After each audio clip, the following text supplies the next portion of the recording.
On May 23, 2015, the book entitled Canada's Dismantlement Completed was transmitted to opposition members of Canadian Parliament as well as US activists. The transcript of this video forms the Canada portion of the suffix to that book. This video serves to prove that post-election will not bring the requisite change for sparing Canada from annexation, as was the purpose of the May 23rd document. This, despite the most simple of all arguments that all Canadians wanted to hear, if not for the utter fear of the politicians, even if the corrupt Harper government is displaced in tomorrow's election. Nothing is made in Canada, and millions have left to the US, taking our best talent and possible new employment-creating industries with them. Our party will change that. But no one had the courage or vision. My writings will have also forecast that the next step toward annexation would predictably include US corporations being allowed to send temporary workers to Canada to alleviate their own unemployment problems, while while our unemployed look on. And now this occurrence as well, among my decade-long forecasts, has just recently come to pass via the so-called TPP Accord. When Chrétien was elected, he went begging the figurehead Clinton to change Mulroney's NAFTA, which was instituted precisely to lead to today's ends. Now, even if Chrétien's mouthpiece were elected tomorrow, there would once again be a failure to alter the sovereignty concluding document. Americans use signed documents as legitimized excuses for aggression. However, every country badly needs to see that fundamentally unconstitutional or undemocratic documents that are snuck in against the general will or interests of the people delegitimize the validity of such false documents. Canada must lead the world in the fight against tyranny of fascism yet again. This would deter the enemies of freedom from such actions, as opposed to encouraging them by not facing the challenge, even if it were to mean the murder and loss of another brother, or the loss of a child or wife, or even acts of terrorism against the people. Here I strongly urge reading my book section regarding constitutionality and the unlegality of fraudulent documents. The undemocratic agreements that were signed just ahead of any possible election lost by Harper completed a program that he began before the last election, when he was deliberate in not letting the people know anything of the sovereignty concluding measures upon which he would embark. The TPP was the last act in concluding what his creator Mulroney began. Of course, the book discusses the other shocking crimes that Harper committed against our Canada. Canada's salvation, or what I refer to as Book 2, rests with the People's Declaration of its collective will, which necessarily requires history-making openness on the part of the politicians. Canada's pre-Confederation development and everything that has occurred to date since 1867 represents Book 1 in the life of Canada. Specifically, for Canada to regain true sovereignty and prevent official annexation, it is necessarily the case that the country's leaders would need to finally be open with the people concerning the sovereignty-threatening measures which the U.S. employs. And this would be a first, literally.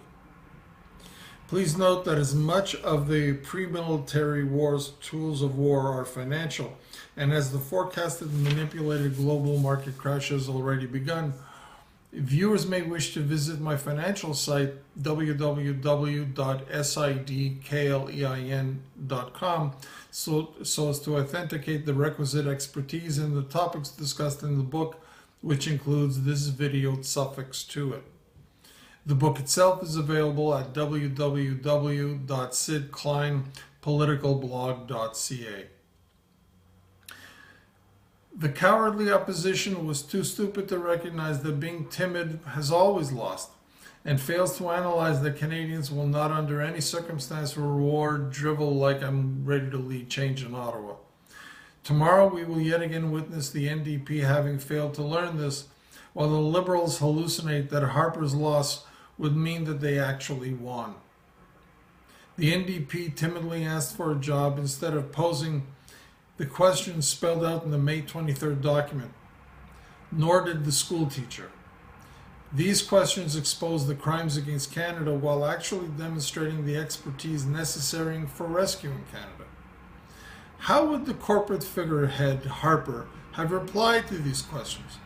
Would the questions have exposed what the next government elected tomorrow will fail to address, even if not the neocons? Such as, do you intend or would you allow for the Canadian currency to be merged with the US dollar? Would you prefer to allow a US bank takeover of a failing Canadian institution, or would you favor depositor bail-ins? Do you intend or would you allow for the Canadian border to be merged with the US, as referring to it as continentalization? Do you intend or would you allow for the Canadian military to fall under US command? Do you already plan to either request or support the US military entering onto Canadian soil in response to what would be construed as or contrived to be an ongoing threat of terrorism? The rest of the world has been buying gold hand over fist, yet you have sold off what little remained after Brian Mulroney started selling it off. You even sold off our vintage coins. Do you believe that a country once rich in resources but devoid of gold possesses a strengthened currency, or one that is vulnerable to foreign monetary influence, if not outright control? Mr. Harper, does a government have the constitutionally legal right to bind future freely elected governments by exceeding its own lawfully allowed prescribed time limit to an absurd extent, by signing agreements that will spill over into subsequent years' electoral mandates for decades, to say a period of 31 years, as you did for the benefit of Chinese corporations? Additionally, do you believe that contractually obligating the Canadian people to Chinese corporations for 31 years was democratic, since it is a contract that was at no point discussed in your election campaign, and the obligations of which allowed no room for the Canadian government of the people to challenge foreign corporate actions according to what ordinarily would be our government's sole sovereign constitutional and legal discretion, had these constitutional powers not been illegally given away? Now, even after having sold off the wheat board, you now open the U.S. the opportunity to sell milk into our market, adding to their capacity to sell dairy products on the retail level. When you said that Canadians will not be able to recognize the country once you are done with her based on everything, is that in fact not already the case? Based on the previous actions by you, when you executed all of that about which you gave no forewarning, is it not reasonable to assume that you would use re-election to again ambush Canadians in making their country unrecognizable? Is it true that the XL pipeline could benefit Americans as much as $100 billion? Would you be prepared to sign a document that allows any and all countries that possess bank secrecy laws the right and obligation to divulge the particulars of any accounts containing beneficial ownership by you, including any persons who are in any way related to you or your party? Have you ever directly or indirectly engaged in any financial activity, cash or otherwise, from which either you, your party, or could benefit? Yes, the last three questions may be too impolite for Canadian consideration, even as our once great land is being taken from us via undeclared and covert war. But the opposition leaders were even too cowardly to remind Canadians of Harper's wrongdoings in the House even before the last election. Worse, they further gave Governor Harper a free pass on the destruction of over $1 billion of gun registry documentation, while boasting about it in front of the parents of the girls slaughtered at the Université de Montréal. Why would a single thoughtful tax parent or payer, whether Quebecer or any Canadian woman or man, vote for Governor Harper? Why no discussion of the wars into which he would lead Canada, not to mention those that he already did? They did not argue that giving the Chinese a 31-year protection against Canadian laws is, along with so much else, that they were too frightened to argue consistent with a mindset that was or is prepared to now terminate our sovereignty. Even Ms. May hallucinated that she had something to lose, even though Canadians historically reward courage and thought-provoking questions and policy proposals. Certainly in Quebec, anyway. Or should we simply deduce that no one has the expertise to understand any of the issues presented by the questions that I would have had them pose publicly? Though expertise would have actually been required instead of cliched calls for child credits or whatever political gutlessness they could comfortably express, why did opposition leaders not allow Canadians to hear novel expert questions as was their right as voters? Who are these presumptuous cowards who cannot grasp the political and financial expertise that are expressed on page 5 of the book, and which I have again summarized here?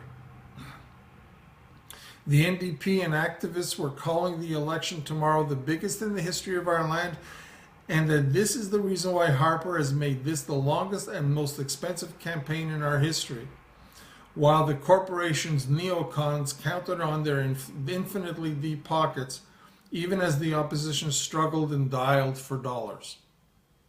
However, no one was honest in a very direct way as regards why the stakes are higher than ever, as they themselves professed.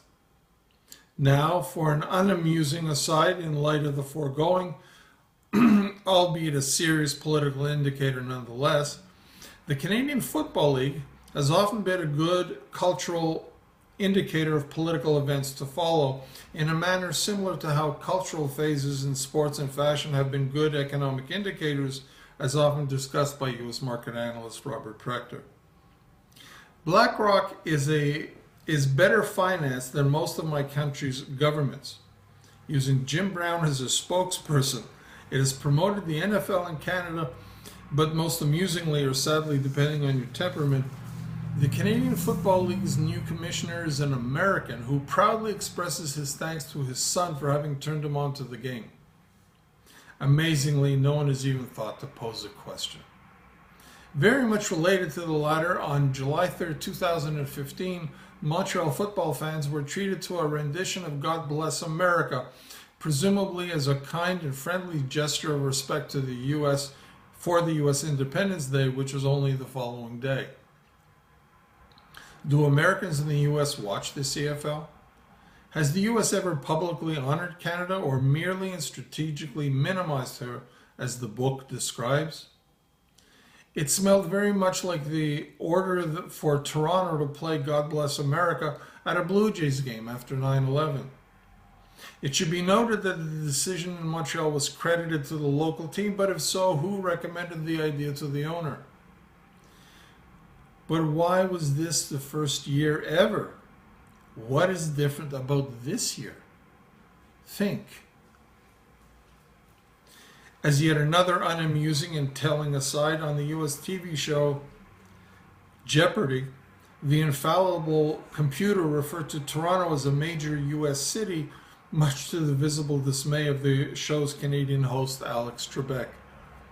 More global US mockery beyond the more serious expressions of that in the book.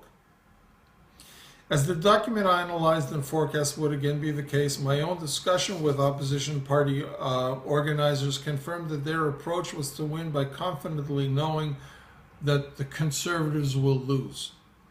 Such cowardice defies what Canada's salvation requires in the way of history-making openness with the people, not to mention that such strategy caused opposition parties to repeatedly lose since the neocon party's inception in the first place. The U.S. has tapped our politicians' phone lines during times of crises and have arrogantly counted on Canadian politicians shying away from any discussion of U.S. actions about which they have felt incapable of doing anything, so as to avoid giving the impression of powerlessness. Hence the fears described earlier, since Harper was feared by our politicians as an agent of the U.S. government. Through what I have called Book 1, politicians have attempted to conceal ineptness most of the time, save for most exceptionally the periods of the Diefenbaker, Pearson, and of course Trudeau governments. However, without populist will, without populist will, Canada's death has now become a matter of course. Chrétienism, or the path of passive-aggressive manipulation, is now concluded. We trust the people via leadership and absolute openness about any and all foreign trespasses, or we are done. Yes, Chrétien's techniques saved more lives than we can count, but this does not alter the prescription for Canada's Book 2. Canada's leaders defy constitutionalism at the most basic and rudimentary level by replacing the electorate's right to represent its own will with the politician's egotistic power, however well-intentioned the intended application of that power may have been or be. Above all, it is the new moral constitution for Book 2. Our mode of intercontinental interaction is the principal solution, notwithstanding the individual measures to the many crucial issues, most of which the book to which this video is suffix responds.